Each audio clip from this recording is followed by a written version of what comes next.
Jain इरिगेशनच्या Jain hills येथे शेतकऱ्यांना उपयुक्त ठरणारे अभ्यास दौरे सुरू असून कृषी महोत्सवाची मुख्य संकल्पना केळी असून केळीच्या विविध जाती इलाकी, पुवन, नेंद्रण, लाल केळी, बंथल व ग्रँड नाइन या केळीचे अतिशय देखणे प्लॉट पाहू शकतात।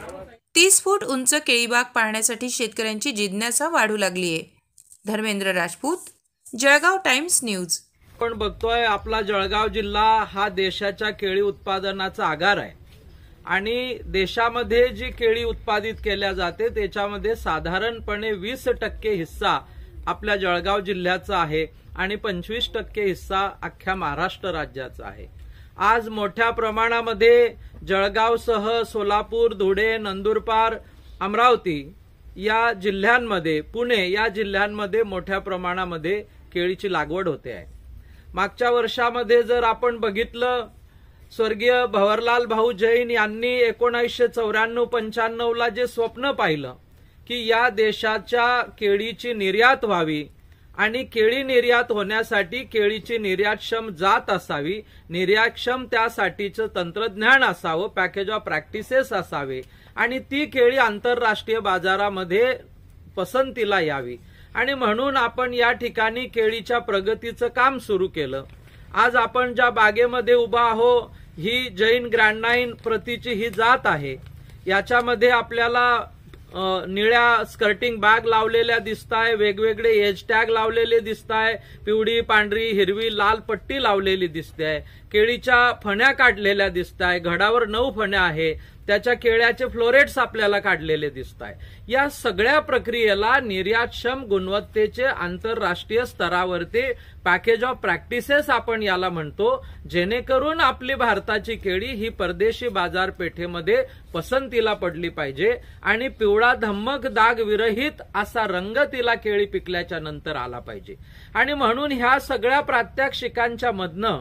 आपण शेतकऱ्याला ह्या सगळ्या गोष्टी शिकवतो, नागरिकाला त्याचा अवेअरनेस निर्माण करून देतो। त्याच्यासोबत आपण बघितलं असेल या ठिकाणी लाल केळीची लागवड आहे की जिला आयुर्वेदामध्ये किंवा याच्यामध्ये महत्व आहे, तिच्यामध्ये कॅरोटीनाइडचं प्रमाण जास्त आहे, पोटॅशचं, फॉस्फरसचं प्रमाण जास्त आहे, कॅल्शियमचं प्रमाण जास्त आहे। या ठिकाणी इलाकी केळी आहे जिचा टिकाऊपणा जास्त आहे। या ठिकाणी नेंद्रण केळी आहे, ही स्पेशली चिप्स बनवण्यासाठी या केळीला महत्व आहे। बंथल नावाची केळी आहे, ही ओरिसा राज्यामध्ये कुठलंही लग्न हे बंथल केळीच्या भाजीशिवाय होत नाही। या ठिकाणी कर्पुरा नावाची केळी आहे, ही केळीच्या घडासाठी आणि जेवणावळीच्या पानांसाठी प्रसिद्ध असलेल्या अशा वेगवेगळ्या 5 ते 6 जाती या ठिकाणी आपण बघतोय। प्रामुख्याने मला आपल्याला हे सांगायचं आहे की मागच्या वर्षामध्ये महाराष्ट्र राज्यातनं 6 लाख टन केळीची निर्यात झाली आणि 2293 कोटी डॉलर आपल्याला या देशाला मिळालेत आणि म्हणून आपल्या या केळीच्या पिकाला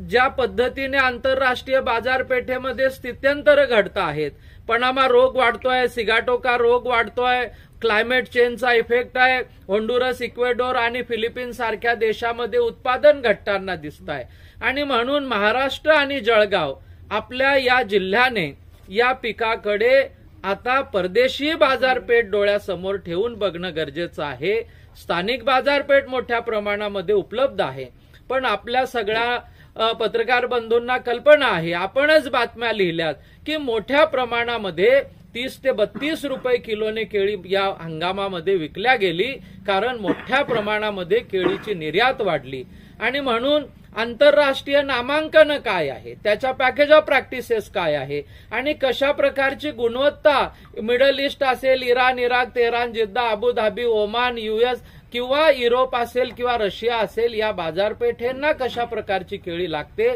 ती केळी आपण निर्माण करतो आहे। परंतु केळीचं pre harvest management, fruit care management, केळीचं पोस्ट हार्वेस्ट मॅनेजमेंट, त्याचं पॅकिंग आणि त्याचं स्टोरेज आणि त्याची कूल चेनने वाहतूक, अशा सगळ्या प्रकारचा विषय हा जर केळी बाजार उत्पादक आणि केळी व्यापारी आणि निर्यातदार यांनी एकत्रितरित्या हे काम केलं तर ते फार सुकर होईल आणि आपल्या केळीला प्रचंड मागणी परदेशी बाजारपेठेमध्ये निर्माण होईल आणि म्हणून हे आधुनिक केळी उत्पादनाचं जे तंत्रज्ञान आहे, हे जे मॉडेल आहे, हे जैन हिल्स वरती दरवर्षी आपण उभारतो आहे की केळी गादी वाफ्यावर लावायची, तिला 2 लॅटरल टाकायच्या, मल्चिंग टाकायचं, वर्षभराचं फर्टिगेशन करायचं आणि त्या फळाचं व्यवस्थापन आणि ते फ्रूट केअर मॅनेजमेंट करून उत्तम गुणवत्तेची केळी ही नागरिकाला खाण्यासाठी मिळावी, असा हा हेतू ह्या सगळ्या प्रॅक्टिसेस आणि हा महोत्सव उभा करण्यामध्ये आहे. आपल्या संपूर्ण जिल्ह्याच्या आणि राज्याच्या शेतकऱ्यांनी ह्या 30 दिवस चालणाऱ्या 14 जानेवारीपर्यंत चालणाऱ्या जैन हिल्स वरील हायटेक शेतीचा नवा हुंकार या कृषी महोत्सवाचा फायदा घ्यावा आणि आपल्या फायद्यासाठी प्रत्यक्ष या ठिकाणचं ज्ञान मिळवून ते आपल्या शेतावरती कशा पद्धतीने आपल्याला मांडता येईल, उपयोगात आणता येईल, या ठिकाणी आपण यावं, बघावं, अभ्यास करावा आणि हे सगळं घेऊन जावं, एवढीच आपल्या सर्वांच्या वतीने आपल्या राज्यातील शेतकरी बंधूंना विनंती करतो.